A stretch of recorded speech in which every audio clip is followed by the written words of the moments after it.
예, 말씀 함께 나누겠습니다. 따라합니다. 하나님의 일. 우리는 각자가 하나님의 일을 하는 사람인가 스스로 좀 질문을 던져보는 그런 우리의 구호가 되기를 바랍니다. 하나님의 일. 조금 약간 의역을 해볼까요? 다시 한번 따라합니다. 하나님의 일을 하자. 우리가 내게 주어진 한평생을 사는 것처럼 그냥 내 인생 사는 것처럼 보이지만 성경은 끊임없이 우리가 하나님의 일을 해야 한다 이렇게 말하고 있습니다. 그러면 나는 지금 하고 있는 일이 하나님의 일인가? 난 돈 버는 일인데, 난 그냥 쉬는 일인데, 뭐 이런 여러 가지 개인적인 주관적인 모습으로 볼 수 있겠지만 그 모든 일들이 결국에는 하나님의 일이 되고 우리의 인생이 하나님의 일을 하는 인생이 되어지는 것입니다. 하기 때문에 우리의 모든 일들 속에서 우리가 믿음을 일깨우고 복음의 정신을 일깨우고 그럼으로써 그 모든 일들이 하나님의 일이 되도록 하는 것, 이것은 참으로 중요한 일이다. 그래서 이런 절기가 있을 때마다 우리가 이러한 믿음의 정신을 일깨우는 것이 반드시 필요하고 함께 예배 드리는 것도 바로 그러한 이유에서 다 같이 이런 정신으로 우리가 들어갑시다 라는 그런 차원에서 절기 예배를 우리가 항상 드리는 것이거든요. 하기 때문에 이렇게 주일에 예배를 드리는 것은 너무나도 중요하다라고 생각이 들고요. 이 시간을 통해서 우리가 계속해서 깨어지고 거듭나고 같이 함께 정신을 묵상하는 것은 너무나도 중요한 우리들의 영적 과제다 이런 생각을 합니다. 각자의 마음은 뭐 다양할 거예요. 이런 마음 저런 마음, 기쁘다가도 오늘은 막 별로 기분도 안 좋고 어떨 때 막 불안한 마음을 갖고 오기도 하고 온갖 근심을 갖고 오기도 하고 다양한 마음들 갖고 오지만 그럼에도 주의 말씀을 듣는 가운데 내 마음이 정리되기 시작하고 또 뭐 그 말씀이 오늘 나에게 무슨 큰 힘이 되겠는가 별 기대하고 오지 않았지만 그 말씀이 나를 위로하는 것, 또 내 마음을 만져주는 것, 그러므로 내 삶이 다시 주님 안에서 거듭나게 새롭게 되는 것을 풍성히 경험하는 그런 예배가 될 수 있기를 주님의 이름으로 축원을 드립니다. 목사의 마음입니다. 늘 이런 마음으로서 함께 말씀을 묵상하기를 원한다는 거죠. 그래서 오늘 이 사순절 다섯째 주일에 오늘 우리 모두가 하나님의 일이라는 이 공통된 주제를 다 같이 받으면서 각자의 그 다양한 삶에 이 동일한 주제가 어떻게 역사하고 어떻게 내 삶에 영향을 미치는지를 또 우리가 주님의 놀라운 능력을 기대하고 바라면서 또 이 말씀을 함께 나눌 수 있기를 바랍니다. 오늘 우리는 이 시대에 예수 그리스도를 믿는 사람들이죠. 복음서에 보게 되면 예수님을 따르는 무리들이 있습니다. 어찌 보면 우리가 바로 그런 무리 가운데 있는 사람들 아니겠습니까? 오늘 이 시대에 예수님을 중심으로 각자가 다 무리지어서 주님을 따르는 사람들이다 이렇게 말할 수가 있습니다. 주님을 따랐던 사람들을 보게 되면요, 다양한 사람들이 있어요. 뭐 건강한 사람도 있고 또는 아픈 사람이 많이 등장하지만 그래도 대부분은 건강하지 않겠습니까? 아픈 사람, 건강한 사람, 또는 뭐 가진 사람, 부자들도 있었고요. 그리고 가난한 사람들, 물론 가난한 사람들이 더 많았겠죠. 그리고 배운 사람들도 있고 또 많이 배우지 못한 그런 사람들도 있습니다. 그러니까 이것을 우리가 뭐 딱 한정 지을 수 없는 것이 굉장히 다양한 그런 환경 속에서 주님께로 나와서 주님을 따르는 그런 무리들이 있었다는 것을 복음서가 우리에게 잘 보여주고 있습니다. 근데 이것을 또 다른 시각에서 보게 되면 두 부류로 나눌 수 있습니다. 선한 의도로 예수님을 따른 사람들이 있고 악한 의도로 주님을 따른 사람들이 있었다. 악한 의도라면 굳이 안 따르면 되는 거 아닙니까? 안 따라야 서로에게 좋은 거 아니겠습니까? 근데 주님에게는 그 악한 무리들이 항상 같이 따랐다는 거예요. 그럼 그들이 자기가 바뀌어서 더 좋게 선하게 바뀌기 위해서 주님을 따랐느냐? 그것도 아니에요. 정말 악한 목적을 갖고 주님을 따랐죠. 어떻게든 주님이 함정에 빠지고 주님이 위기에 빠지고 그럼으로써 결국 주님이 하신 모든 사역이 더 이상 진전이 안 되게 멈추게 망해버리게 그런 마음을 가지고 주님을 따랐던 사람들이 있다는 겁니다. 참 끔찍한 일이죠. 우리가 다 좋은 일로 모인 것처럼 보이지만 그 일을 안 되게 하기 위해서 그 일을 멈추게 하기 위해서 그렇게 하는 사람들도 있을 수 있구나 그런 생각도 할 수 있는 것입니다. 그런 사람들이 누구겠습니까? 거의 다 종교 지도자들이었죠. 특별히 그 중에서는 바리새인들이 항상 보면은 언급이 돼요. 이 바리새인들이 주님을 따라다니면서 괴롭혔던 그런 사람들이라고 성경은 말해주고 있습니다. 바리새인이라는 이 단어 자체가 구약에 나옵니까? 안 나옵니까? 안 나오죠. 구약에 나오지 않습니다. 말라기를 끝으로 신약 마태복음까지 400년의 시간이 비어 있거든요. 그 400년의 중간기에 이 바리새파 사람들이 나타납니다. 그래서 예수님께서 기원전 150년에서 160년 그 사이에 이 바리새인들이 등장을 하는데 어떤 일로 등장을 하게 되냐면 알렉산더가 저기 인도까지 정복하다가 여러분 보실 때 이쪽 방향이죠. 인도까지 정복했다가 돌아오는 길에 죽어요. 그래서 알렉산더가 정복했던 그 땅들이 크게 네 등분이 됩니다. 그런 가운데 유대 땅 위쪽으로는 셀류쿠스 왕조가 차지하게 되고요. 저 이집트 아래쪽으로는 포톨레미 왕조가 또 차지하게 됩니다. 근데 이 셀류쿠스 왕조와 이 유다에 남아 있는 더 이상 뭐 나라 개념은 아니죠. 어떤 가문 개념으로 남아 있었어요. 하스몬 왕조라고 하는데 거기에 마카비라는 가문이 있었고 이 마카비가 유대를 지탱하고 있는 그런 가문의 이름으로 나옵니다. 그래서 이 셀류쿠스 왕조와 마카비 가문이 전쟁을 했다는 거예요. 그래서 이 전쟁을 굉장히 치열하게 했고요. 그 전쟁을 계기로 어떤 사람들이 등장을 합니다. 어떤 사람들이 등장하냐면 율법을 수호하자. 우리 유대 땅은 나라로서의 그 모든 힘은 상실했다. 정치적인, 군사적인 더 이상 그런 미래는 우리에게 없다. 그럼 우리가 마지막까지 붙들 것은 무엇이냐? 그게 바로 신앙이다. 율법이다. 이렇게 해서 율법을 수호의 목적으로 사람들이 생겨납니다. 그들이 바로 바리새파인 거예요. 바리새파. 그러니까 유대 땅에서 그들은 굉장히 존경받았고 지지를 받았고 그들의 가르침과 그들의 인도함을 받고자 하는 많은 사람들이 있었던 것이고 그런 가운데서 지대한 역할을 했지만 결국 그들은 또 다른 엘리트 그룹이 되고 만 거예요. 엘리트 사상이 그들 가운데 잔뜩 있었고 그런 가운데 그들이 신약을 맞이하게 되고 예수님과 계속해서 충돌하는 그런 과정 속에 역사에 등장을 하게 됩니다. 일단 우리가 잘 아는 사울이라고 하는 바울도 바로 그 바리새파 사람들이었고 누구보다도 율법에 천착했던 율법을 최고라고 여겼던 그런 사람이라고 우리는 알고 있습니다. 그런 바리새파 사람들이 이 신약의 배경 속에서 가장 지도층에 있었고 그 사람들이 예수라는 사람을 볼 때는 모든 게 다 못마땅했다는 거죠. 그러니까 어떻게든 사람을 붙여서 예수를 따라다니게 하고 그의 약점이 무엇인지 그가 무슨 실수를 하는지 그것을 캐내고자 그렇게 해서 그 약점을 공격하기 위해서 그렇게 바리새파 사람들이 항상 예수님을 따랐다는 것을 우리는 복음서를 통해서 확인할 수가 있습니다. 그런 가운데 오늘 이 9장이요 제법 길거든요. 9장 전체가 하나의 이야기입니다. 근데 어떤 이야기냐면 우리가 잘 알다시피 시각장애인을 주님께서 진흙을 발라서 실로암 연못에 가서 씻으라 해서 그 사람이 눈을 뜨게 된 사건입니다. 그러면 사실 이 9장에서 앞부분만 다루어도 충분히 다 이야기할 수 있는 그런 부분이죠.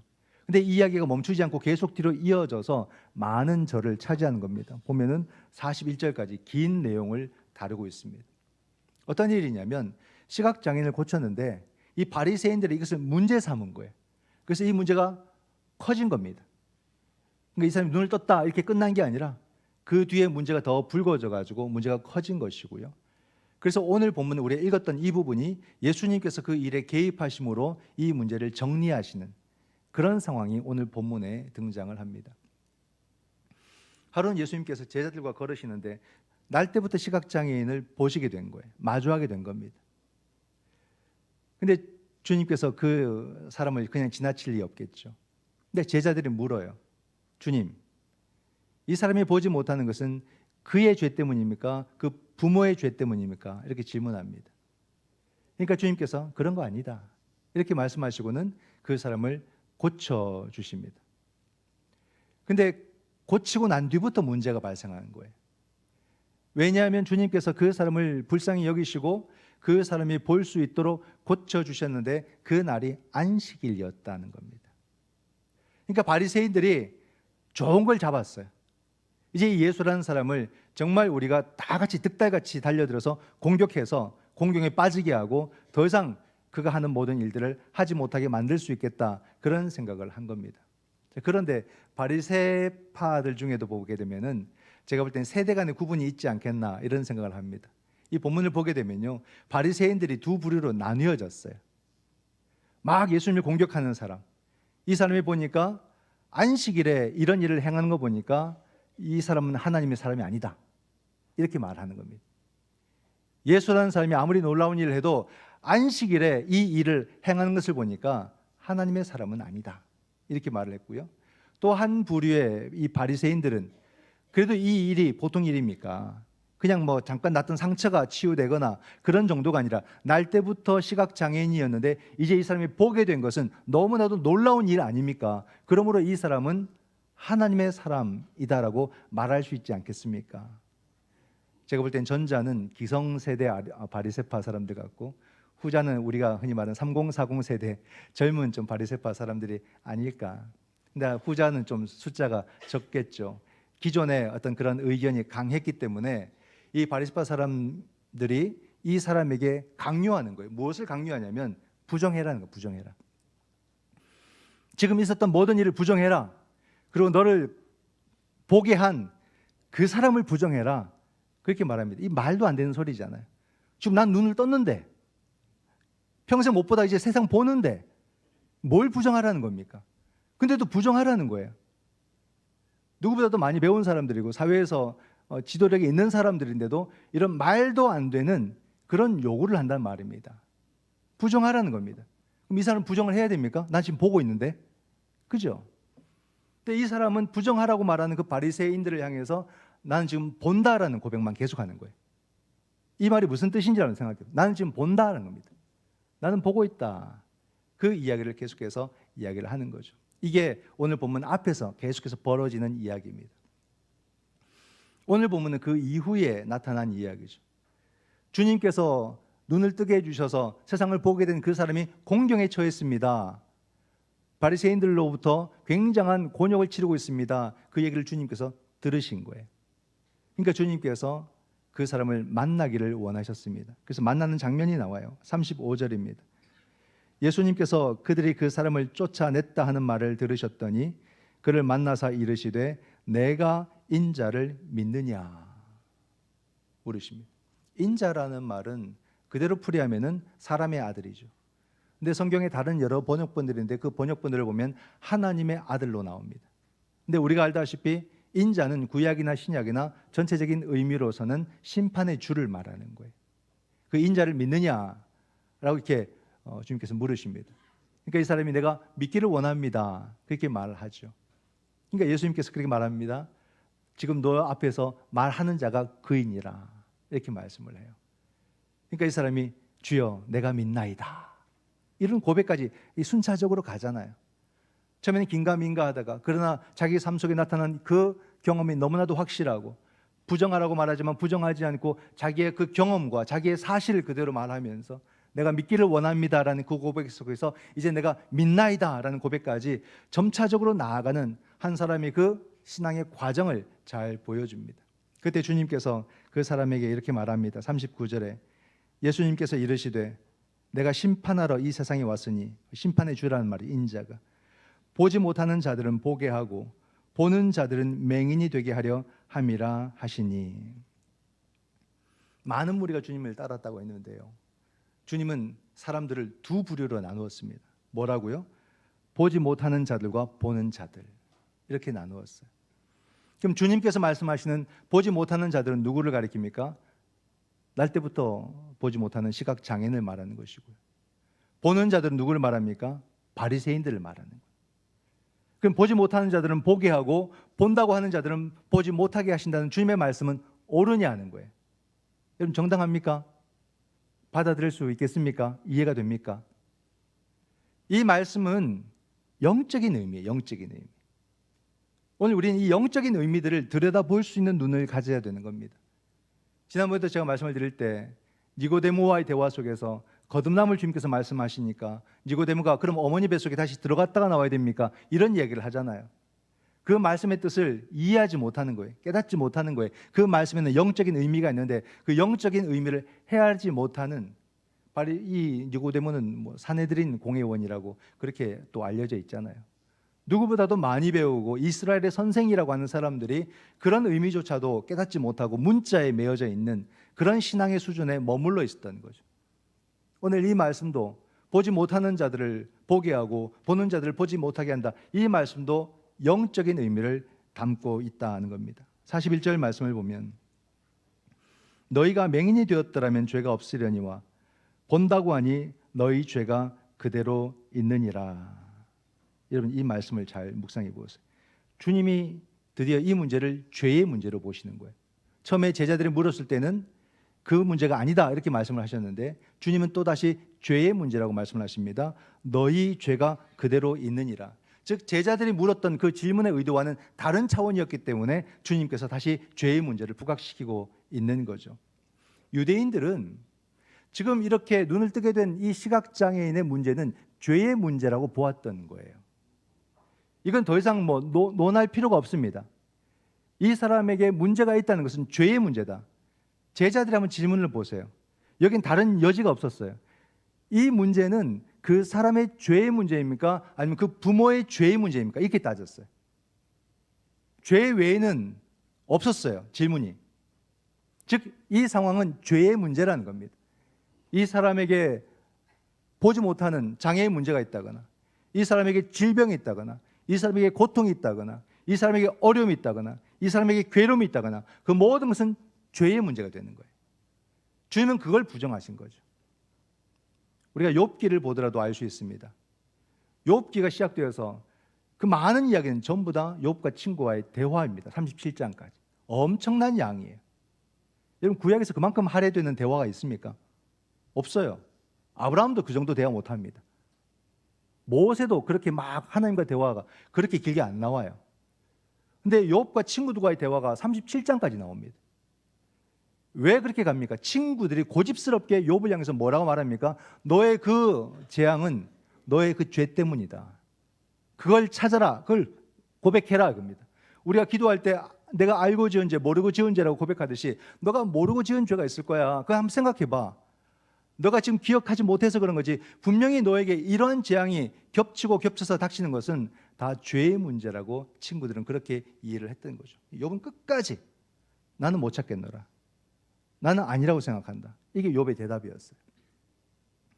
그들은 모든 것이 재앙은 우리 삶의 아픔은 전부 다 죄의 문제라고 그렇게 간주를 딱 이미 선입견을 갖고 못 박아버린 거예요.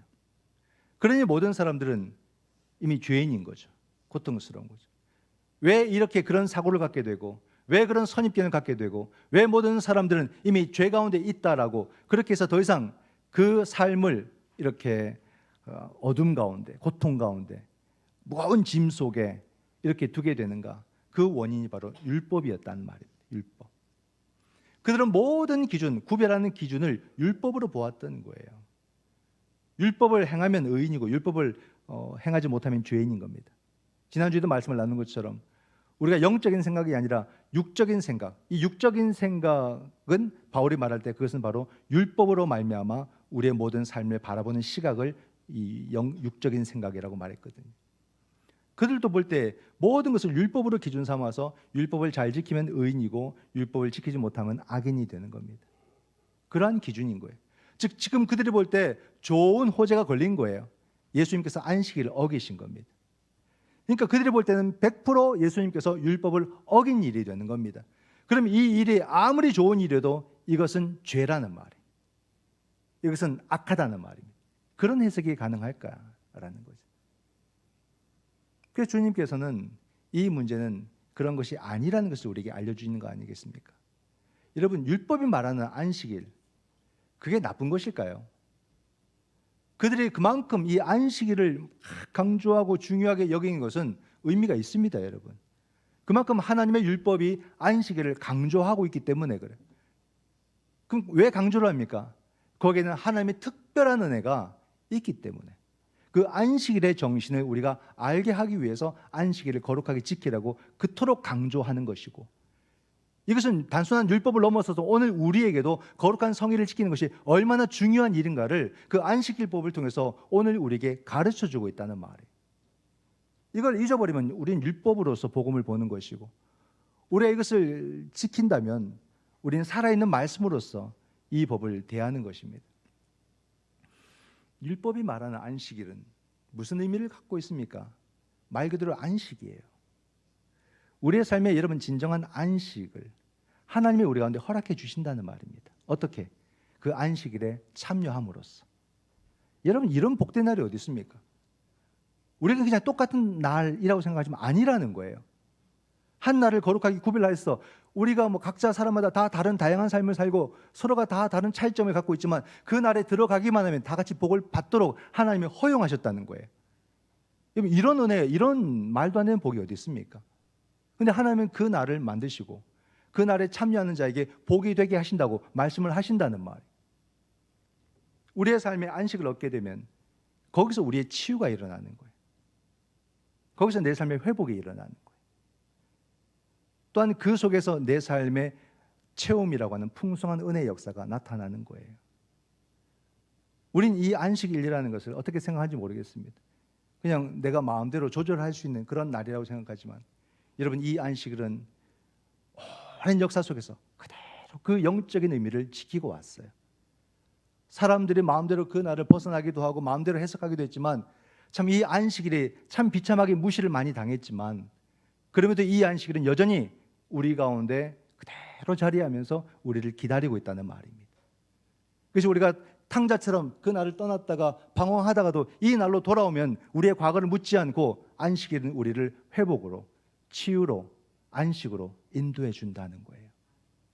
또한 이 안식이 더 놀라운 것은 우리의 모든 삶의 자리가 거의 다 세상의 자리 가운데 있었고 세상의 그 모든 질서와 세상의 조직 가운데 살아가지만 거기에 매이지 않는 존재라는 것을 이 안식일이 우리에게 확인시켜 주는 거예요. 세상이 우리를 막 뺑뺑이 돌리지만 우리는 안식일이 되면 그 자리에서 빠져나와서 거룩한 성일에 참여하게 되고 거룩한 성전으로 들어오게 되고 거룩한 예배 시간에 참여하게 됨으로써 나의 주인은 하나님이시다는 것을 고백하는 것이 안식일입니다. 세상이 나의 주인이 될 수 없다는 거예요. 내가 비록 거기서 돈을 벌고 먹고 사는 거지만 그럼에도 그것이 나의 주인이 될 수 없고 오직 하나님만이 나의 주인이심을 고백하는 이 결단의 날이 안식일이요, 결단의 시간이 안식일이라는 말입니다. 그러므로 이 안식일은 우리에게 무엇을 주느냐? 우리에게 자유와 해방을 주는 거예요. 세상이 꽁꽁 우리를 묶어놓고 있지만 그럼에도 이 안식을 통해서 우리는 그 시간에서 벗어나게 되고 우리는 참된 자유와 해방과 새로운 창조의 역사를 이 안식일을 통해서 경험한다는 뜻입니다. 안식일에 그런 의미를 갖고 지금도 여전히 존재하고 있는 거죠. 오늘 우리는 안식일을 이런 영적인 차원에서 맞이하고 있는가? 여러분 잘 생각해 보세요. 제가 주일에 어디 여행 가시는 분 절대 얘기하는 게 아닙니다. 찔리지 마시고. 뭐 찔리지 않는 것 같더라고요. 막 바로 카톡에 사진 막 올려가지고 어디 갔는지 다 알 수 있는 것 같아요. 우리가 한 번씩 뭐 볼일을 볼 수도 있겠고 뭐 여행을 갈 수도 있겠지만 우리가 여러분 안식일을 벗어나면 그 마음의 불편함이라는 게 참 있어요. 그렇죠? 이건 모두에게 다 있는 것 같아요. 근데 우리 안식일을 벗어나는 것이 두 번, 세 번 반복되면 무뎌지기도 하고 또 익숙해지기도 하고 그렇거든요. 그 주일에 교회 안 가는 게 익숙해지는 그런 단계도 있습니다. 그러나 여러분 그 삶이 계속 지속되잖아요. 그러면 그 삶이 어떻게 되는 것 같습니까? 메마름을 느끼는 거예요. 그래서 영적인 큰 두려움이 자기 전 삶 속에서 밀려오는 것을 느끼게 되는 거예요. 내가 주일로부터 멀어져 있고 성전으로부터 멀어져 있고 하나님 예배로부터 멀어져 있는 존재라는 것을 느끼게 될 때 그 영적인 두려움이 자기 삶에 엄습해 올 때 그 삶이 얼마나 힘든 삶인지를 느끼게 됩니다. 그래서 보게 되면 결국엔 다시 안식일을 회복하고 성전을 회복하고 주일을 회복하는 그런 삶으로 돌아오는 경우가 너무나도 많다는 거예요. 여러분 이 안식일이 우리에게 주는 것은 절대적인 거예요. 우리가 이 땅을 살아갈 때 여러분 우리의 안식이 없다면 우리는 못 사는 거예요. 회복이 없다면 못 사는 거예요. 이 시간에 우리가 그냥 왔다가 가는 것처럼 보이지만 이 시간을 통해서 회복되는 거예요. 이 시간을 통해서 치유되는 거예요. 우리는 이것을 알게 모르게 얼마나 많은 경험을 하면서 지금까지 살아왔는지 알잖아요. 이 시간을 통해서 정말로 내가 하나님 안에서 참된 복음이 주는 그 자유함을 느끼게 되고 하나님이 나를 새롭게 창조하신다는 것을 이 안식일을 통해서 경험하게 되는 거예요. 이 성경의 이 본문의 때나 이 시대나 오늘 우리에게나 동일하다는 말이에요. 근데 이 바리새인들을 보세요. 이 안식일의 은혜가 이 사람에게 미쳤는데 이 사람이 한평생 보지 못하다가 눈을 뜬 그 사실에 대해서 한마디도 기뻐해 주지 않아요. 한마디도 위로해 주지 않아요. 그냥 제도가 사람을 지배하는, 그냥 법이 사람을 지배하는 그냥 그런 구조 속에서 한 불쌍한 영혼을 바라보고 있는 그런 바리새인들의 모습을 보여주지 않습니까? 이 영혼이 해방되었다는 것, 이 영혼이 정말로 그 삶 속에서 주님으로 말미암아 안식일의 은혜를 경험하게 되었다는 것에 대해서 축하해 주는 단 한마디의 말도 하지 않는 거예요. 주님은 그게 마음 아프신 거예요. 그게 속상하신 거예요. 정말로 무엇이 진정한 안식일이냐 하는 거예요. 근데 놀랍게도 이 사람이 흔들리지 않아요. 지금 자신은 주님을 고백하는 그런 입장에 서 있는 거죠. 그리고 이것은 하나님의 일이고 그는 하나님의 사람이다, 이렇게 고백을 합니다. 그러니까 이 바리새인들이 어처구니 없어서 날 때부터 죄인이 우리를 가르치려고 하느냐 막 이렇게 억지 쓰는 그런 이야기를 하죠. 이 바리새인들은 오직 율법을 통해 이 사건을 보려고 하는 얼마나 제한된 시각, 얼마나 협소한 속 좁은 그런 믿음의 모습을 보여주는가를 알 수 있고, 이 사람은 그런 가운데에서도 지금 내게 일어난 일 그냥 그 자체를만 설명하고 보여주어도 충분히 자기 고백을 말하고 있다는 것을 우리는 느낍니다. 얼마나 이 사람이 주님으로 말미암아 안식일의 귀한 은혜를 누리고 있는가, 얼마나 그 은혜로 말미암아 이 사람이 완전히 새로운 존재가 되었는가, 이걸 우리가 보게 되는 거죠. 그래서 주님께서 제자들이 처음 질문했을 때 이 사람이 자기 죄 때문입니까? 그 부모의 죄 때문입니까? 할 때 그때는 주님께서 죄를 얘기 안 하셨어요. 죄의 문제가 아니다, 얘들아. 이것은 하나님이 하시는 일을 나타내고자 합니다, 이렇게 말해요. 하나님의 일을 나타내고자 합니다. 바리새인들에게서 하나님의 일은 안식일을 지키는 거예요. 그것만이 하나님의 일인 거예요. 그러나 주님께서 말씀하는 건 뭡니까?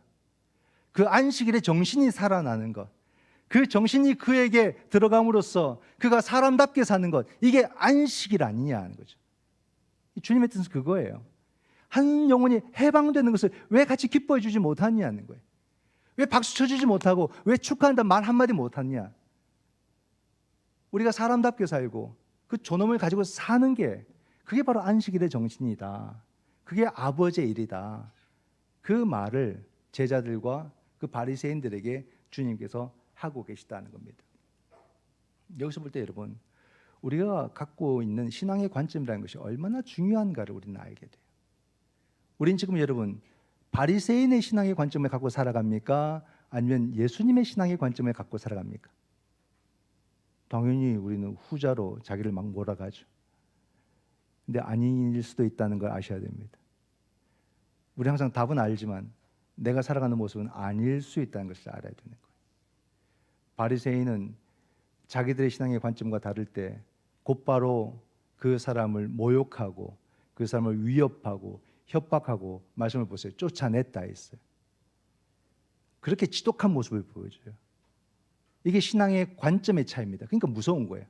근데 그들은 왜 거기서 못 벗어났냐? 자기가 하는 그 일이 하나님의 일이라고 생각을 했기 때문에 그런 거죠. 야, 이렇게 되니까 정말 두렵구나 그런 생각을 합니다. 우리가 하나님의 일이라는 말 한마디만 하면 다 좋아 보이지만 그게 아닌 거예요. 얼마나 올바른 그리스도에 대한 복음에 대한 이해를 가지고서 올바른 신앙의 관점을 가지고 살아가느냐가 모든 걸 결정짓더라는 말입니다. 근데 우리는 많이 들었다고 해서 내가 그 안에 있다고 생각하는 착각을 많이 해요. 내가 말씀을 많이 들었다고 내가 말씀 안에 있는 줄 착각을 한다는 말입니다. 그래서 내가 하는 모든 일은 하나님의 일이라고 스스로 그렇게 해석을 한다는 뜻이에요. 아닐 수도 있더라, 이 말입니다. 우리는 정말로 끊임없이 왜 예배로 나오고 왜 끊임없이 말씀 앞에 노출되고 왜 끊임없이 기도해야 되는가? 거듭나야 되기 때문에 그래요. 참 이것은 중요합니다. 절대 자기를 과신할 수 없죠. 저는 올해의 이 사순절은 특별하다고요. 어느 때든지 특별하겠지만 올해는 특별한 사건들이 벌어지고 있잖아요. 이 사건과 함께 더불어 사순절을 볼 때 특별한 해다, 또 그렇게 봅니다. 주님께서 우리에게 정신 차리라고 말씀하시는 그런 사순절이 아닐까. 너희가 왜 이 안식일의 정신을 잃어버렸느냐? 그 안식일의 정신이 어디에 있습니까? 여러분, 십자가의 정신이 다 들어있는 거예요. 그 십자가를 어떻게 해석했길래 그리스도인들이 전쟁을 일으키고 사람을 버젓이 그냥 죽이는 것을 재미삼아 하고 있느냐 하는 겁니다. 도대체 너희에게 복음은 무엇이냐? 이렇게 질문하는 거 아니에요. 러시아가 전쟁을 일으킬 때도 가면 러시아 정교회 목회자들이 거기에 얹어놓고 지도자에게 안수기도 해주고 있어요. 저 미국에서 전쟁을 결정하는데 대통령에게 목회자들이 가서 안수해주고 있어요. 정당화해 주는 거죠, 교회가. 그러니까 여러분, 하나님의 일인 줄 알고 용기를 내잖아요. 근데 그 용기는 사람을 죽이는 일이죠. 끔찍한 일입니다. 여러분, 불신자와 신자의 이야기를 한 게 아니에요. 오늘의 이 세상을 보세요. 이게 신자들의 이야기 아닙니까? 근데 잘못된 신앙의 관점을 가지니까 사람을 죽이는데 하나님의 일이라고 생각하고 막 몰아가는 겁니다. 이런 힘이 생기더라 이 말이에요. 그러니까 남의 일이 아닌 거예요. 오늘 우리는 정말로 내가 하나님의 일을 하고 있는가를 돌아보라는 겁니다. 그 일은 살리는 일인지 죽이는 일인지, 아프게 하는 일인지 위로하는 일인지 그걸 돌아보아야 된다는 말. 절대 자신하지 말자는 거죠. 우린 이 사순절의 은혜 가운데서 다시 주님의 부르심을 우리 모두가 온전히 각성하며 깨닫고 정말로 복음에 참된 십자가의 정신 위에 서서 우리의 삶과 우리의 사역, 우리 사명을 찬양했듯이 하나님의 일을 함으로써 우린 생명을 살리는 일, 치유하는 일, 또 회복하는 일, 먼저는 내 자신이 회복되기를 원하고 나와 함께는 모든 사람들이 우리가 감당하는 하나님의 일을 통해서 위로받고 또 힘을 얻고 또 살아가는 그런 놀라운 역사가 우리의 삶을 통해 풍성히 드러나기를 주님의 이름으로 축원드립니다. 아멘. 기도하겠습니다.